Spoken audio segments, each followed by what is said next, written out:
Boa noite a todos. Vamos então dar início à entrevista coletiva com o técnico Rogério Ceni após a vitória por 3-1 sobre o Palmeiras na primeira final do Campeonato Paulista. Oi, Rogério, boa noite, tudo bom? Se eu não estiver equivocado, nessa temporada é a primeira vez que você repete a escalação. Você costuma trocar bastante, né? Eu queria que você falasse essa larga vantagem teórica de 3-1, pensando que é um time que não toma tantos gols que é o Palmeiras, né? Na competição tinha tomado 4, hoje toma 3. Como é que vai o São Paulo, na sua visão, com a vantagem para a partida de volta? Boa noite. Eu acho que não é uma vantagem tão larga assim, se tratando de uma equipe tão qualificada quanto o Palmeiras. Se fosse um jogo comum contra uma equipe normal, eu até consideraria uma vantagem boa. Quando você tem um adversário tão bom do outro lado, que vai jogar também com o apoio da sua torcida no seu estádio, né?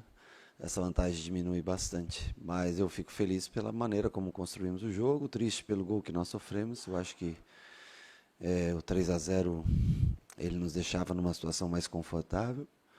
Mas se você vendesse para alguém um 3-1 antes do jogo, você compraria. Então, né, não podemos também reclamar. Se você fechasse um contrato antes do jogo, você pegava. Então nós temos que agora nos concentrarmos para fazer um bom jogo. Eu acho que esse é um jogo de muita concentração, de muito físico, como a gente sempre acho que tem batido nessa tecla nesse campeonato, e que a gente possa fazer por merecer nesse segundo jogo levar o título, para trazer o título aqui para o Morumbi, se a gente for merecedor. Rogério, boa noite. Há alguns jogos vem sendo notório a entrega tática, física, intensidade do time, e não é fácil o elenco comprar uma ideia do treinador no dia a dia para demonstrar isso em campo, né? Eu queria que você falasse sobre isso, do modo como esse elenco comprou a sua ideia, a sua filosofia de jogo e está colocando em campo isso, né? Esse é o maior prazer que eu tenho, porque eu fui um atleta que evoluí através da repetição. Eu não era um cara talentoso quando comecei, mas eu evoluí através da repetição. E o que eu deixava sempre era meu melhor em campo. E hoje eu me vejo nesses caras, eu me orgulho e me vejo nesses caras dentro do campo. Então, assim, é prazeroso trabalhar com eles, é prazeroso ver a entrega que eles têm contra um time que é um time muito bom, o time do Palmeiras. E eles conseguem competir em igualdade com o Palmeiras. Isso deixa a gente super feliz. A mudança de característica do time, que continue dessa maneira, é a única maneira que existe para se vencer. E também destacar a ajuda dos meus auxiliares, companheiros de profissão, Charles, Nelson, o Leandro agora, que eu trouxe para trabalhar com a gente, o Danilo e todo o pessoal da comissão fixa do São Paulo, porque é um trabalho também, às vezes, muito individualizado, um trabalho que é feito para crescimento de cada atleta. Eu trouxe uma pessoa que faz um trabalho que pode fazer com que jogadores mais jovens cresçam individualmente, para trabalhar aqui, e esses caras têm sido fundamentais, pilares fundamentais também na construção, na mentalidade, na força mental desse time.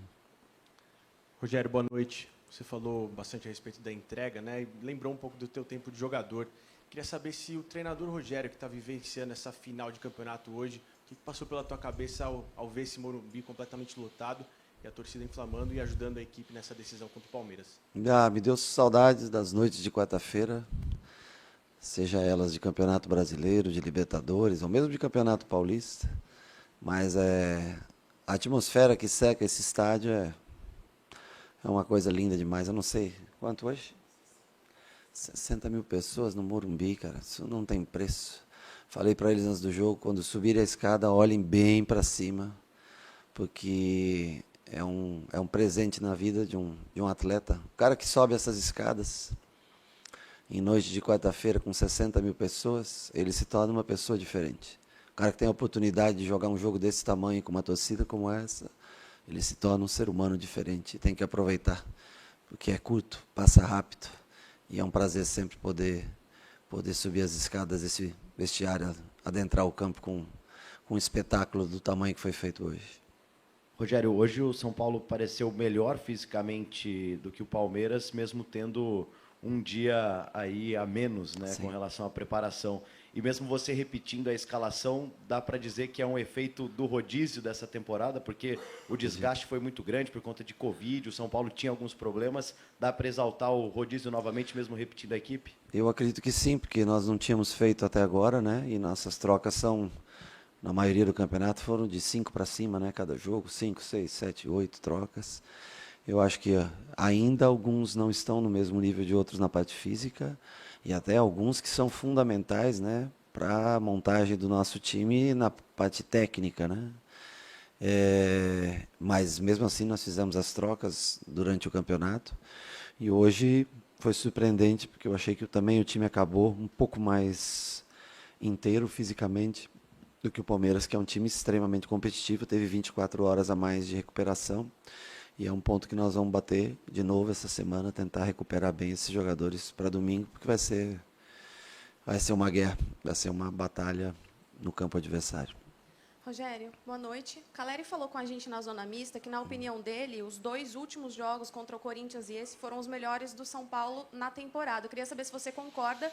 E ele também disse que você é o melhor treinador com que ele já trabalhou. Como é que você recebe essa declaração? Eu agradeço o carinho dele. Ele trabalhou com um treinador croata, o Slaven Bilic, que eu pude conhecer, que é um cara fora de série, muito conhecedor do futebol brasileiro. Trabalhou no West Ham com ele. E eu sei que ele era um baita treinador também. Eu tenho certeza que ele trabalhou com gente muito boa. Bondade da parte dele. Eu acho que nós traçamos estratégias boas de jogo para esses 2 últimos jogos, contra Corinthians e Palmeiras. Conseguimos cumprir. Nem tanto por mim, mas sim pela entrega, pela disposição dos jogadores. Eu acho que eles são o fator mais importante para que isso acontecesse. Eu acho que, de fato, o time vem jogando bem, vem conseguindo ter mais oportunidades de gol que o adversário. Às vezes não tem mais tanta posse de bola mais do que os adversários, mas consegue, dentro desse equilíbrio, marcar bem, marcar forte, sair para o jogo. Todos marcam da frente. Eu acho que Éder e Caleri é o exemplo da doação desses caras hoje na parte defensiva. Igor Gomes, Alisson, enfim, não teria como citar. Nós temos defeitos, claro. Nós não somos o melhor time tecnicamente, acho que não. Mas se nós mantivermos o foco e cabeça no lugar e a alma e o coração em dia, nós vamos ter chance de brigar novamente no domingo pelo título paulista. E eu agradeço o elogio dele, fico contente porque é um cara que já rodou o mundo, né? Mas eu sei de bons treinadores que ele já trabalhou. Rogério, obrigado. Se você não assistiu ao vivo, acho que você já sabe que o Abel sentou nessa mesma cadeira e questionou bastante a arbitragem. De repente, não entrando no mérito da questão do pênalti ou não pênalti, enfim. Mas o quanto isso faz parte do jogo, o quanto isso é parte de um competidor e o quanto isso é uma pressão para o árbitro de domingo já, na sua opinião, por favor. Eu não sei do conteúdo da entrevista dele, de fato. Honestamente, eu não vi o lance, mas pelo que as pessoas que trabalham me falaram, que até os comentaristas de arbitragem comentaram como um pênalti, de fato. Eu acho que cada um tem o direito de manifestar a sua opinião. Espero que o próximo árbitro, quem quer que seja, não sei se já foi definido. Se é o Rafael, fica tranquilo.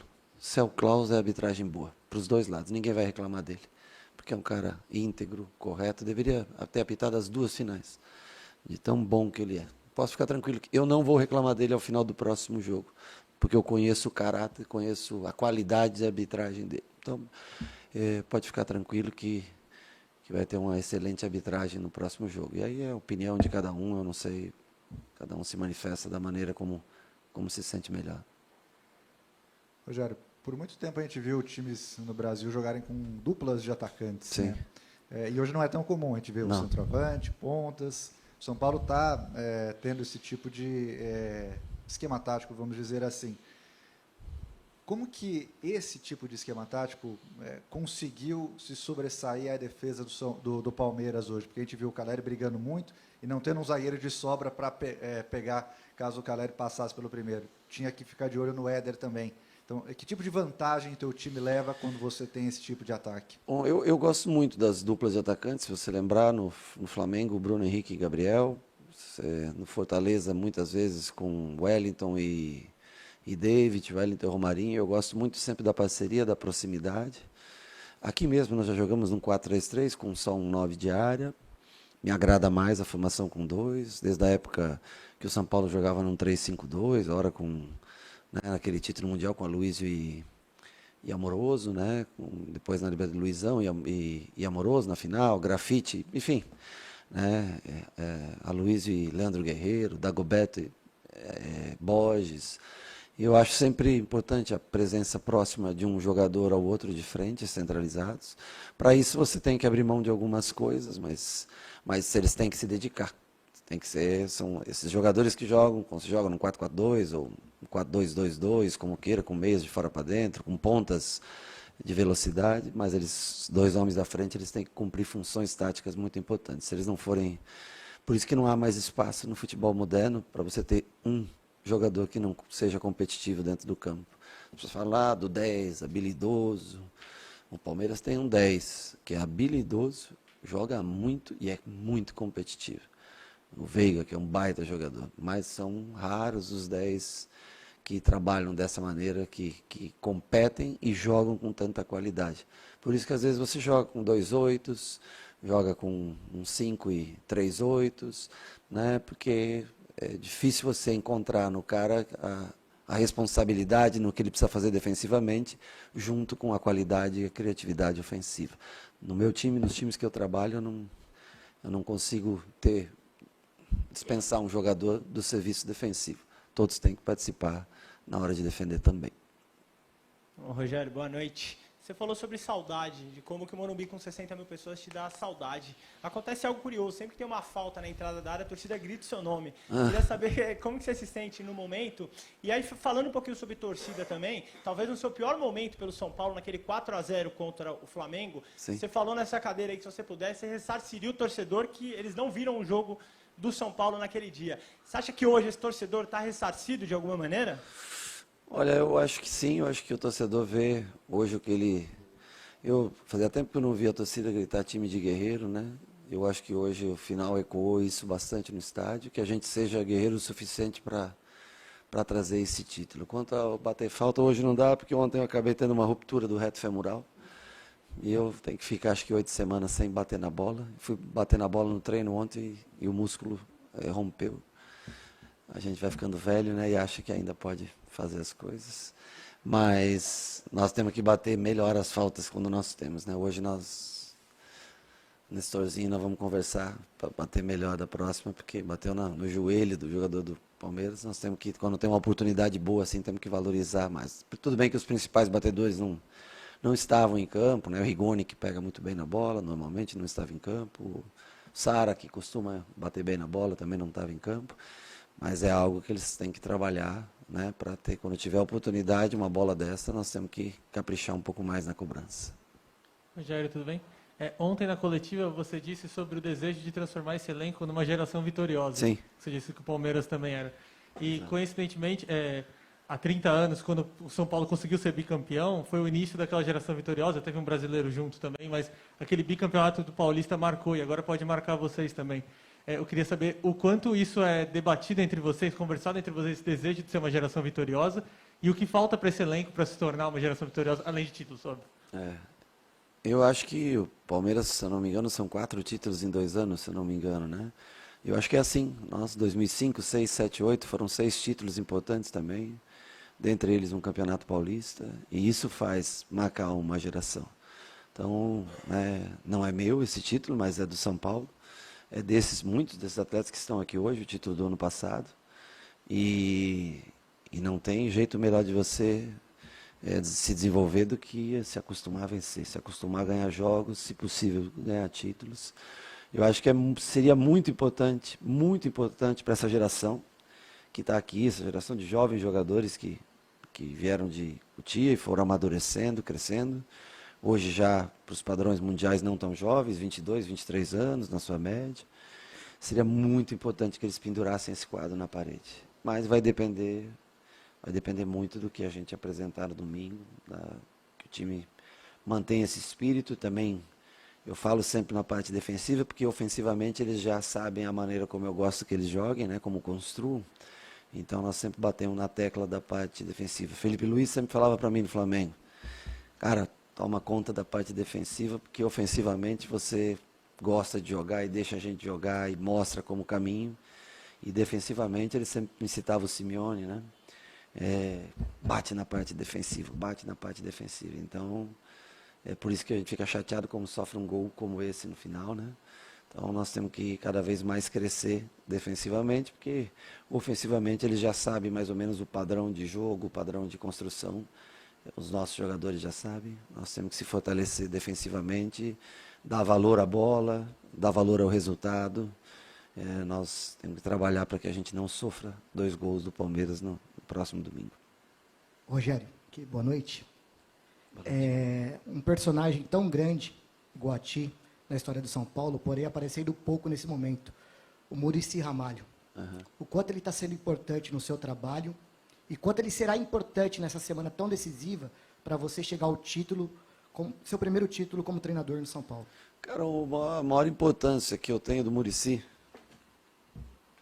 na minha carreira é tudo que ele fez quando treinador, né? O exemplo que ele foi como treinador, as oportunidades que ele me deu, minha primeira cobrança de falta, ele era meu treinador, o título da Copa Conmebol em 1994, ele era meu treinador. Num momento difícil em 2013, quando nós estávamos 13, né, brigando por uma zona de rebaixamento que é desconfortável para o São Paulo, ele veio para o São Paulo e conseguiu ajudar, como acho que muito parecido ao que nós fizemos no ano passado, quando chegamos aqui.